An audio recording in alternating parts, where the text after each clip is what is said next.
something isn't right here. So here's the scenario.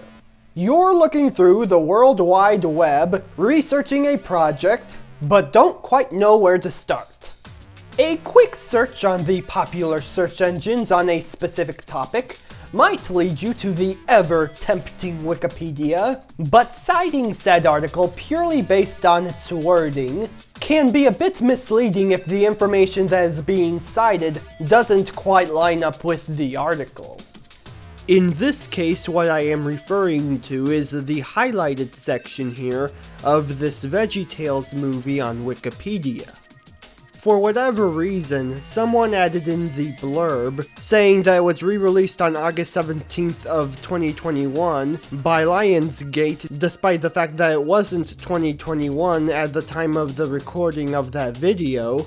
And secondly, the VeggieTales movie had no affiliation with the Teenage Mutant Ninja Turtles, certainly not the ones that were based in the 80s. As a result, the Wikipedia article at some point was cleaned up to remove said mentioning of this release. With that said, Wikipedia is a good starting point to find cited articles on certain topics. After all, without citations, you might as well be able to type just about anything there, so there is some merit. Still, look at the citations and not the wiki page itself if you can. With that said, you also want to make sure that said information that you're finding is still relevant. Sure, there is information out there that never goes out of style.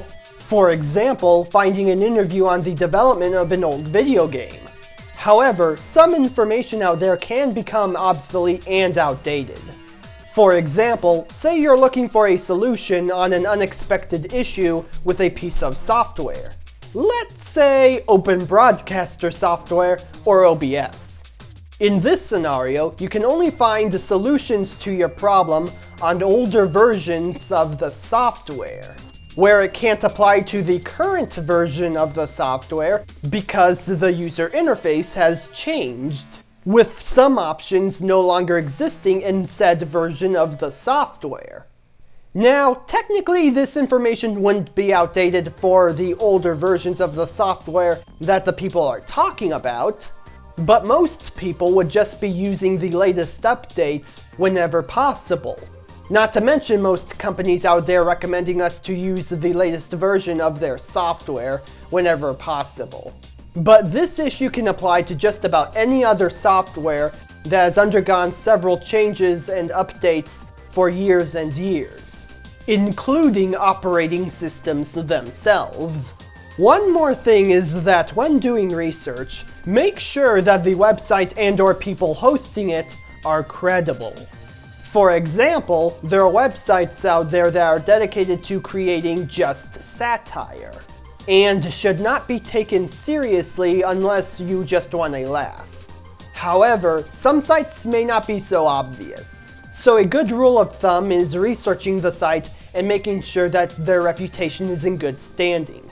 It also helps to cross-check their information with the reported information of other sites, just to make sure that what you're reporting is also true. Oh, and one last aspect worth mentioning about a website would be its web design. Now, with the exception of websites designed to deliberately be as bad as possible, a website should strive to look distinguished yet professional at the same time. But it isn't just looks, however. A website must have a clear and defined user interface, where if someone were to click on a certain part of the user interface, they will be taken to that area. As a result, a website should always have its most important features at the forefront, so that it will be easily noticed by anyone. Now yes, technically web design has nothing to do with what people are saying per se, in terms of the information being factual. However, you always want to put your best foot forward when presenting the information. That's it for this mission. See you next time with something else. Bye!